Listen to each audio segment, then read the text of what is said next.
name's Mary Hallowell, and I'm very, very pleased to be here today. We're going to talk about storytelling a little bit. And I'm a former teacher. I taught high school English for 11 years, so you're in trouble because this is going to be interactive. This is not going to be me talking at you. We are going to talk. And I'm going to use the easel, and we're going to do a little bit of work together and cover a few different things. Feel free to ask questions as I go through this, okay? So one of the things that we are going to talk about today with storytelling is you're telling a story. You truly are telling a story. You're telling your own story, you're telling Mended Hearts story, and you're hopefully putting the two together. Okay, so a little bit about storytelling that may help you. My goal is not to teach you how to tell a story. I'm willing to bet my house you know how to do that. All right, you already know how to tell a story. My goal is to help you to maybe just be a little bit stronger at it, to think about what is it that will make that story even more memorable, that will help me to connect. Okay? Simple enough? Okay. All right, so there's certain things that make a story successful, and this is just 4 of them. There's so much more. One of the things is make that story memorable. So can someone in about 30 seconds give me a little glimpse? And I can move around with the mic. I'm good. I'll be your, yep. So can someone take 30 seconds and tell me a little bit about your personal story? I was poet in residence at Colleton County Middle School in Walterboro, South Carolina. I was talking to a teacher, and I flatlined. I had 2 school nurses and a resource officer saved my life with a defibrillator. I was unconscious for 9 days, airlifted to Charleston, given no chance to survive, have a family full of doctors, none of whom gave me any chance whatsoever. My ejection fraction dropped to 10. I was told, my family was told I was brain dead, and I'm still here. And I came back. I was reciting poetry the day I came to. So they decided I did have some memory, and I was not brain dead. Can I hug you? Can I hug you? Whoa. Wow. Okay, my husband has AFib, and I think that's tough. Okay, so let's think about, what's your name? Francie Levin. Francie? Okay, let's think a little bit about, yeah, this is going to be a comedic video. Let's think a little bit about what, there's too many things to juggle here. Let's think a little bit about what Francie did. What made her story successful? What made it successful? She got right to the point. Okay, to the point. What else? Yeah. She had just the right words. It's pretty compelling to hear I died. Yeah. From a human who's obviously alive and well. Maybe we could say succinct. Yeah. Okay. Okay. Anything else? I'm supposed to be sharing the microphone, right? Anything else? All right, that's good. That's good. It was like a story. There was a sequence. Yes. Okay. Compelling but sequence. Okay. All right. Now, hold on to that thought. Think about Francie's story. You read stories, you watch TV, you go to the movies, you have dinner with a friend, you have dinner with your spouse, you talk to your kids, you talk to your friends, and you're always sharing stories. So give me the elements of a story. What makes up a story? What do you have to have? It's back to high school English. What do you have to have? Okay, you have to have characters. Go ahead, call out. Hey, you guys are good. Uh-huh. Uh-huh. Anything else? Okay. Yeah, right? Right? All right. In terms of the conflict, what do you have to have? Resolution. What causes the conflict? Uh-huh. You have 2 characters. Do they get along? Right. You have a protagonist. All right, remember that? And an antagonist. All right, we're going to come back to this. So we're going to leave this up, and we're going to come back to this. Let's just put that aside for a moment, because I am going to come back to it, but let's think about something. Are you aware of the fact that when you tell stories, something actually happens within the brain? So let me talk to you about this a little bit. There's a gentleman who is a blogger, and young guy, late 20s, Larry Winchick. And he talks about, he's blogging. He's not face-to-face with people. How does he engage people? And he started to talk to some researchers over at Harvard and talk to them about, so what exactly happens when I tell my story on my blog? And they said to him, well, what do you try to do? And he said, well, when I'm blogging, I think about, what facts. I think about what's going to connect me to the person. Can I create some sort of emotional connection, some sort of empathy? I think about, what am I trying to do with the blog? Am I trying to influence them in some way, persuade them to do something, actually get up and do something? So, he talked about all these different things. And what he found out was, and there's a lot of different things that happen in the brain. So when you're telling a story, the storyteller, and now how do you do this? And the person listening to the story, the brain actually starts to work the same. So if you were to do like an MRI of the brain of a storyteller and the person listening to the story, all through the story, so you were to do those, right, those images, one after another, what happens is the undula, part of the brain, starts to get activated by the person telling the story. Turns out the person listening or watching the story, their undula also gets activated. There are different chemicals within the brain. One of the chemicals, and here I'm so proud of the fact that I learned the name of the chemical for all of you, because I am not a neurologist. One of the chemicals in the brain is called oxytocin.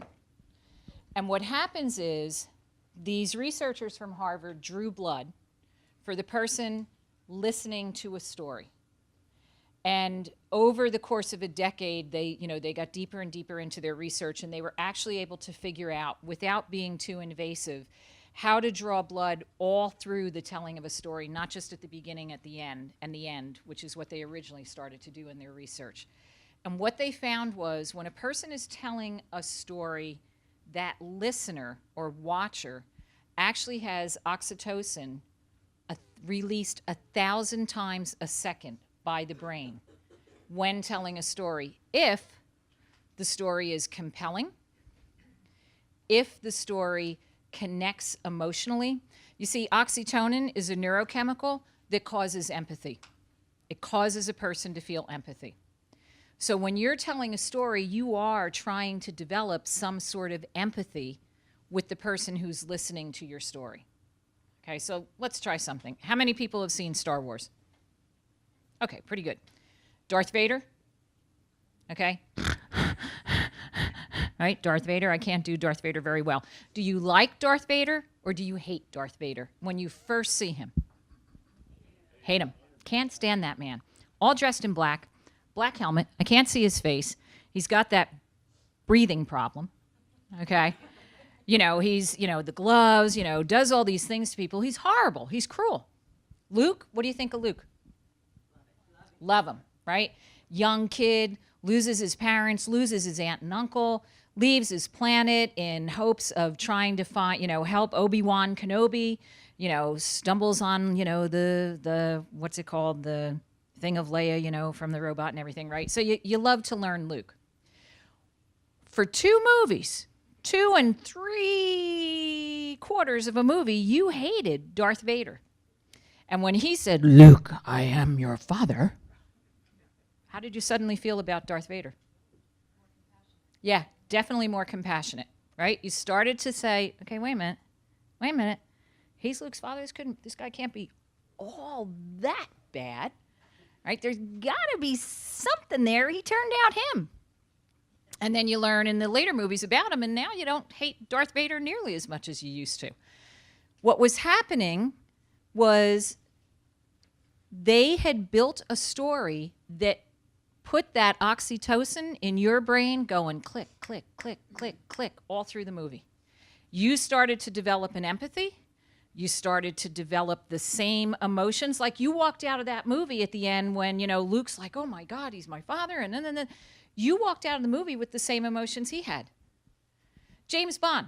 How do you feel when you come out of a James Bond movie? You feel, I can't do anything. I just came from a James Bond movie. Okay. You want to go to dinner? Okay. Or do you walk out of the James Bond movie going, yeah, let's go to dinner. Let's go get a drink. Let's get some wine. Let's have a good time. Right? Because James Bond just saved the world. And you walk out of that movie going, damn, if I can't do the same thing. Right? Okay?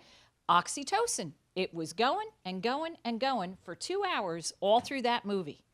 And you felt what they felt, and the story connected so that it was memorable for you, that you walked out for a little while with the same emotion. When you sat at dinner or got back home and got back into your daily routine, that emotion started to drop, right? People tell stories. You're talking to patients. You're talking to a legislator. You're talking to a local reporter, your town newspaper. You're telling them your story. They're going to start to connect with you. They're going to start to feel maybe the fear you felt. They're going to start to feel the relief you felt when the doctors were able to help you. And that's what you want. That's what you're looking for. And it's all this brain chemistry and what's going on.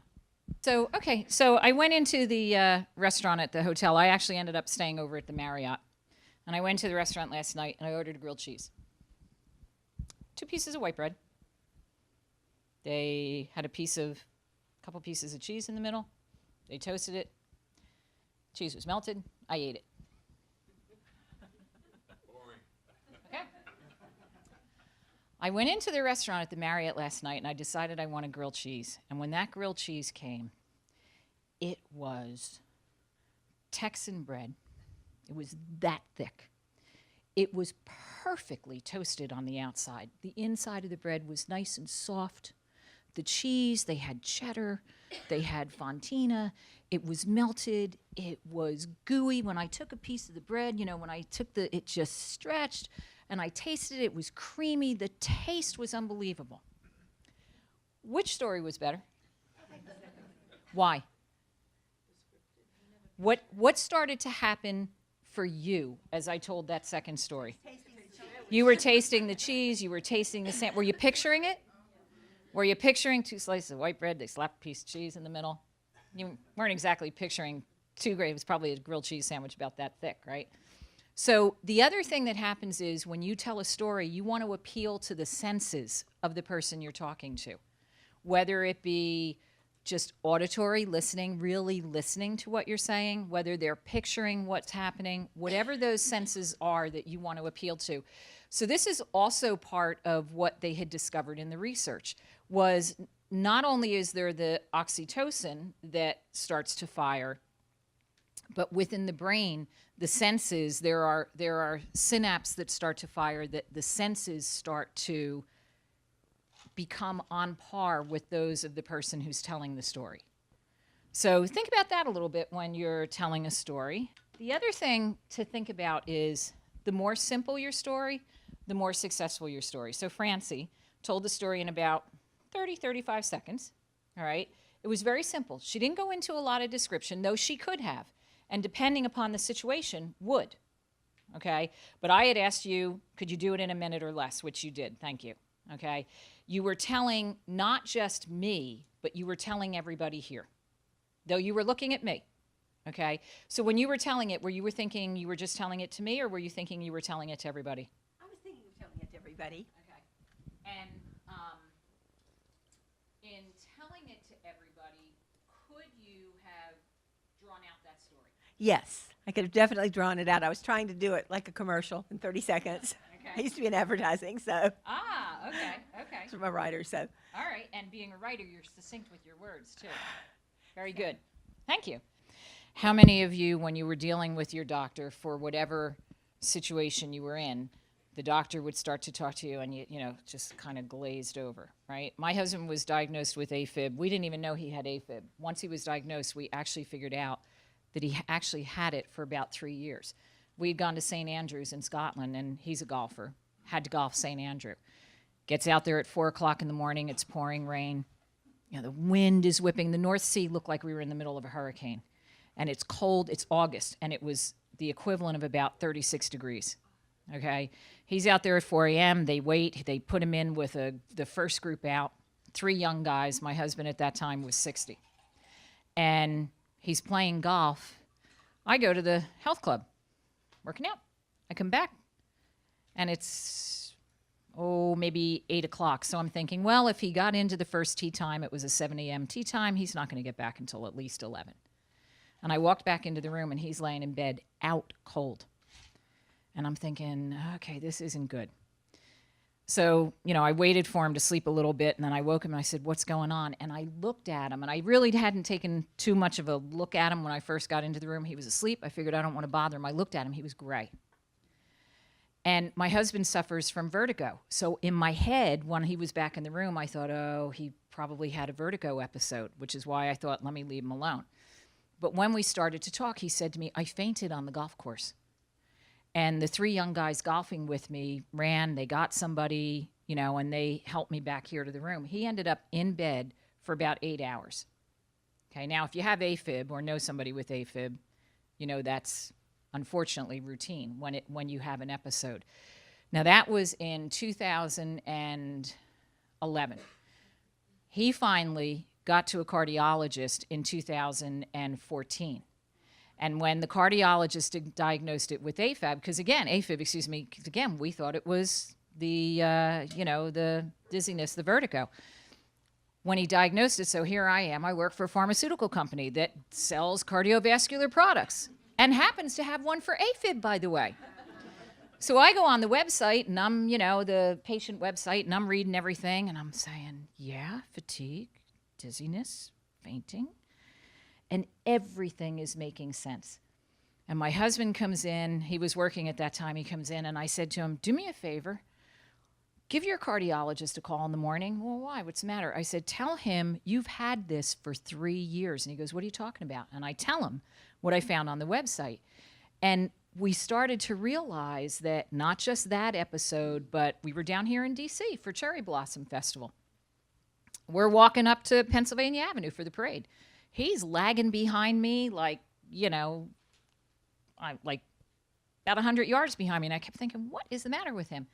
It was the AFib then, too. He was fatigued. He was having trouble breathing. He wasn't telling his wife, But again, figured out that was another episode as well. So now he's been on medication. He's doing quite well. And, knock wood, he's had 1 episode in the last 2 years. So as he told his cardiologist, he's trying to tell him what's going on. He's not doing the greatest job. Now, you remember, I do communications for a living, so hopefully I talk well. So I said, give me the phone. And I got on with the cardiologist, and I'm, Dr. Lowell, here's I just read all of this on the Multac website, blah, blah, blah, blah, blah. And he says to me, oh, yeah, he's been suffering for 3 years. That's for sure. And when I hung up, my husband said to me, well, you told my entire story in about a minute. And I said, yeah. And he goes, and you did it so simply. And I said, yeah. He since has remembered it. He has a friend who, it turned out, started to have the same sort of symptoms, told his story to the friend got to the cardiologist, boom. And I said to him, well, how long did you talk to Bobby? Was this like over lunch? When he goes, no, I did what you did on the phone with Dr. Lowell. I told it to him in about a minute. That was it. And I thought, okay, he kept it simple. Have you ever heard the expression, the acronym KISS, right? Keep it simple, stupid? That's what he did. Now, there are times that's what you want to do.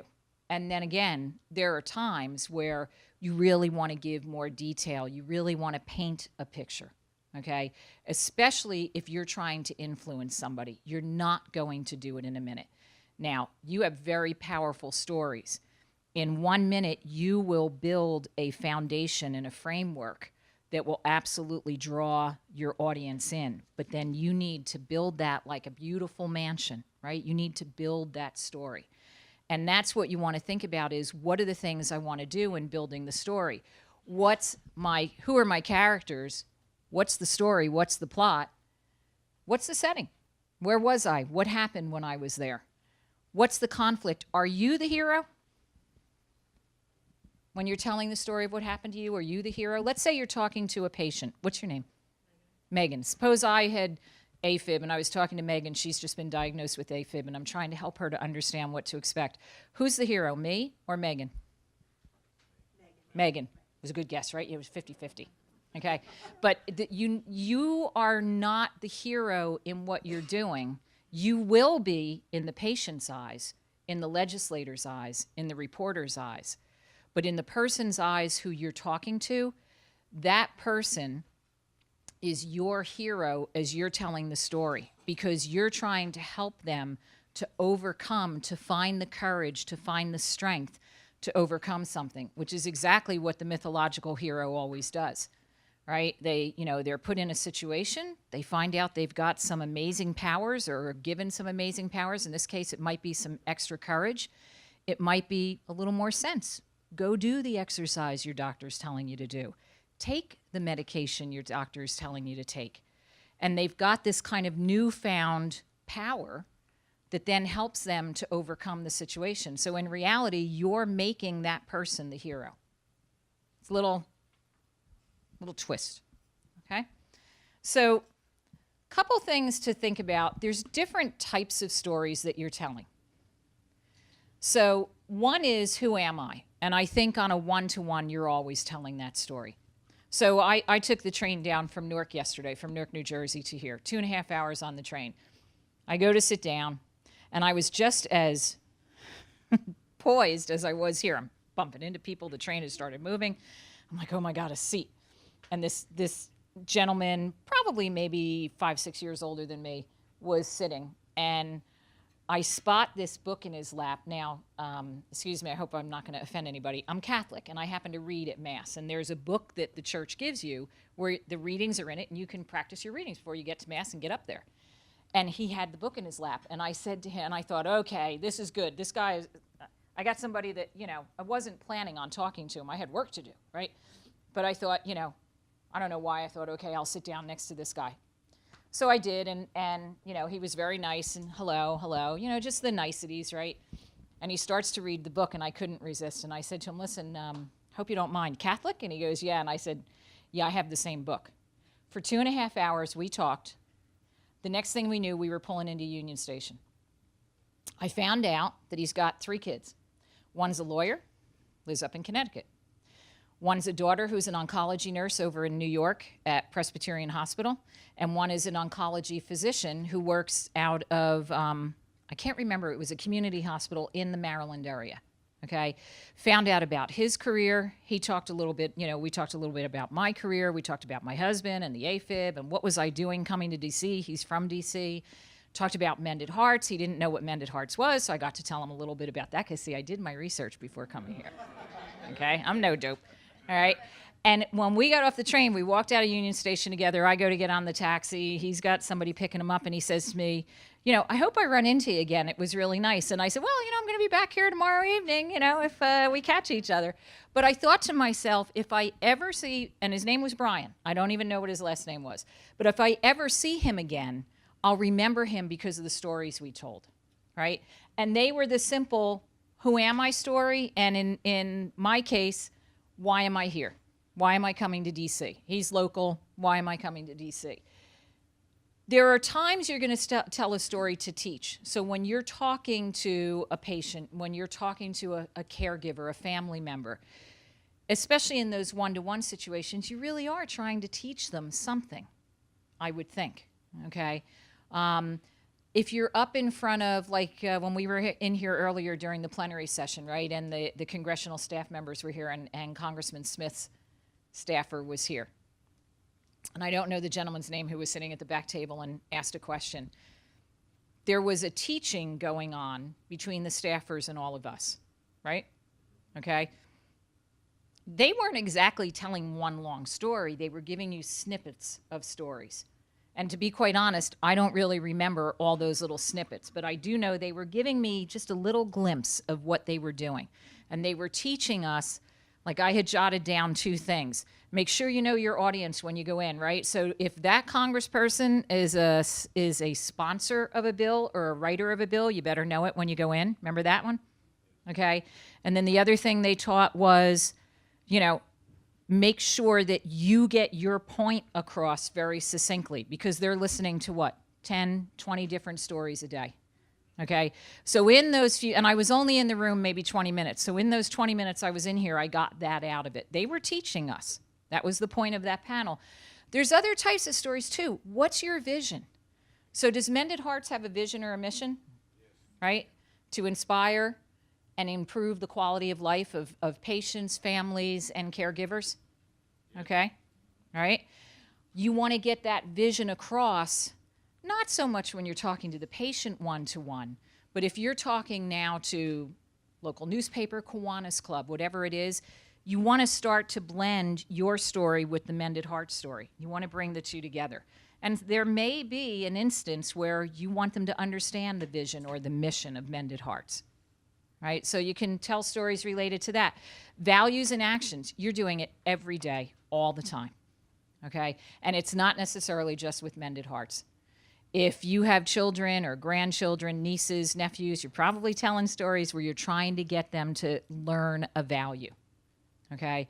If you are talking to a patient, maybe the value is listen to your doctor.